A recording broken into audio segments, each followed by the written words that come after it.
ইতিহাস যেটা আমাদের শেখায় সেটা কখনোই কোনো বইয়ের পাতা আমাদের শেখাতে পারবে না। 1945 সালে দ্বিতীয় বিশ্বযুদ্ধের সময় যখন অ্যাডলফ হিটলার জার্মানির প্রেসিডেন্ট ছিল, তিনি তখন 60 লক্ষ ইহুদিকে একবারে গুলি করে মেরে দেয় এবং কিছু ইহুদি তখন জার্মানি ছেড়ে ফিলিস্তিনিতে আশ্রয় নেয়, যারা আজকের ইসরায়েল নামে পরিচিত, যারা আজকে আমাদের মুসলমান ভাই বোনদের উপরে অত্যাচার নিপীড়ন চালাচ্ছে এবং পুরো বিশ্ব যেই খেলার রং তামাশা দেখছে।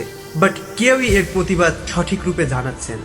আমাদের নিজেদের কথাই বলি, ইরাক, লেবানন এবং আফগানিস্তানে যে পরিমাণে মানুষ হত্যা চলতেছে, যে পরিমাণে রক্তের হোলি খেলা চলতেছে, কিন্তু সৌদি আরব, দুবাই কোনো রকম প্রতিবাদ করতেছে না।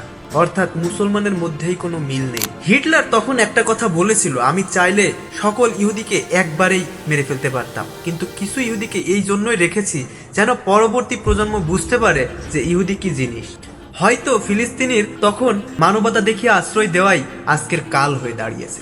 বাংলাদেশের কথাই বলি, বাংলাদেশেও মুসলমানদের ভিতরে কত দল, তাবলিগ, জামাত, কওমি হেফাজতি, আটরশি, আরো না কত দল, যারা নিজেরাই সবসময় নিজেদেরকে বেস্ট প্রমাণ করার জন্য উতলা হয়ে আছে।